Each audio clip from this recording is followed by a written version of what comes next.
এটাই হলো মায়েদের জীবন। পাশের রুমে আসছি নাস্তা খাওয়ার জন্য, আর আমার মায়ে আমার নাস্তার নাজাহেল করে দিল।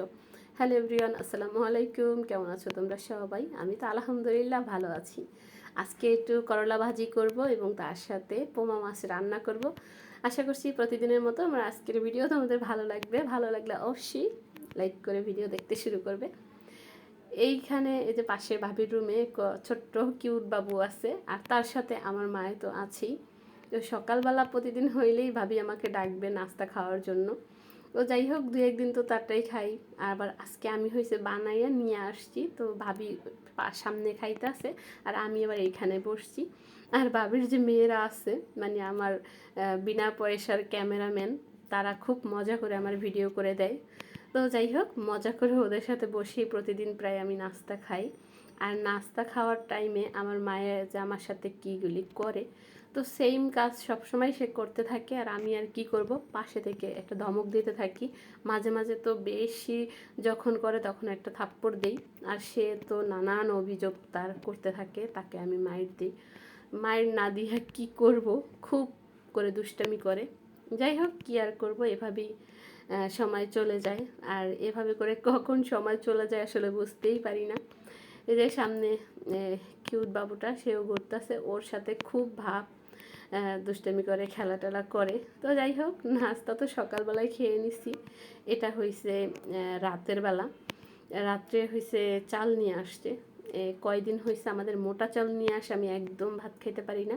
অনেকদিন পরে এই যে মিনিকেট নিয়ে আসছে। সে হয়েছে সময় পায় না, সময়ের কারণে হয়েছে চাল আনতে পারে না। মাঝে মাঝে দেখা যায় আমি নিয়ে আসি আর আমার হয়েছে ভুল চাল মানে দোকানওয়ালারা দিয়ে দেয়। আজকে হয়েছে সেই জন্য নিয়ে আসছে, আর আজকে ভাত রান্না করে পেট ভরে ভাত খাইলাম। যাই হোক, ঢাকা শহরে থাকতে থাকতে আমরা হয়েছে একদম মোটা চাল খাওয়াই হয়েছে মনে হয় বাদ দিয়ে দিছি, খাইতে পারি না বলতে গেলে।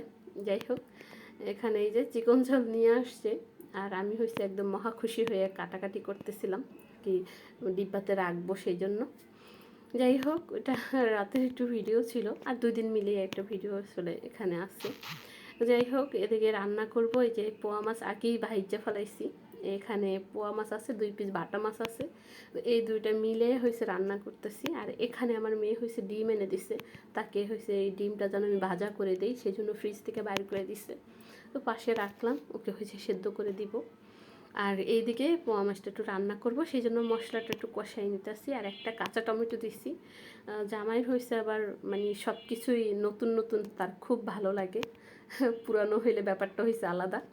যাই হোক, কাঁচা টমেটো বাইর হয়েছে, এখনই সে নিয়ে আসছে, বললো যে কাঁচা টমেটো দেওয়া যেন তরকারি রান্না করি। সে খুব পছন্দ করে, মানে যে কোনো জিনিসই নতুন নতুন প্রথম জিনিসগুলো খুব পছন্দ করে সে। যাই হোক, এই তো সুন্দর করে কষিয়ে মাছটা দিয়ে দিলাম।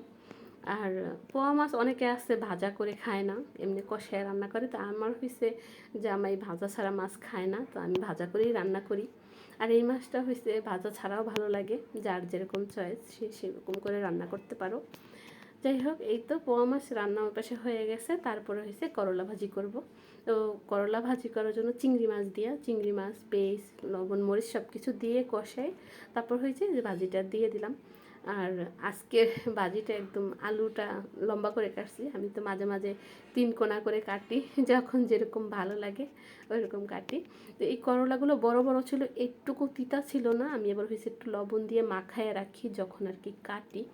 তো যাদের হাতে বেশি তিতো লাগে তারা লবণ মাখায় রাখতে পারো, তিতো লাগবে না। আর আবার করলার রাশি ভালো আছে, ছোট করলা যদি রান্না করি তাহলেও তেতো লাগে না, খেতে খুব ভালো লাগে। আর বড়গুলো তো একদমই তেতো লাগে না। অনেকে শুনি বড়গুলাও নাকি তেতো লাগে, তো তারা হয়েছে একটু লবণ মাখিয়ে রেখে দিতে পারো, তাদের জন্য খুব ভালো হবে, তেতো লাগবে না। রসটা ফেলে দিয়ে রান্না করলেই ভালো লাগবে, তেতো লাগবে না। আমার হাতে রস না ফেলেও মশলা তেতো লাগে না। যাই হোক, এই তো ভাজা ভাজা হয়ে গেছে। ওই দিক থেকে প্যারা দিতেছে ভাত খাওয়ার জন্য, আজকে একটু লেট হয়ে গেছে রান্না করতে করতে। যাই হোক, অন্য কাজে ব্যস্ত ছিলাম। তো এই যে ভাজিটাও হয়ে গেছে, এখন হয়েছে উঠিয়ে ফেলবো, তারপর হয়েছে ভাত খাওয়া দাওয়ার পালা। তো যাই হোক, কথা বলতে বলতে ভিডিওর অনেক দূর চলে আসছি। এই পর্যন্ত আমার প্রিয় আপুদের তো বলাই হয় নাই।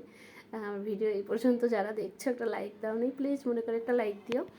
আর নতুন বন্ধু হলে অবশ্যই আমার চ্যানেলটা সাবস্ক্রাইব করে দিও। ফেসবুক পেজ থেকে দেখলে অবশ্যই পেজটা ফলো দিও। তো খাওয়ার দাওয়ার একদম রেডি, মাংস আছে, ডাল আছে সাথে। তো এই ছিল আজকের ভিডিও। সবাই ভালো থাকো, আল্লাহ হাফেজ।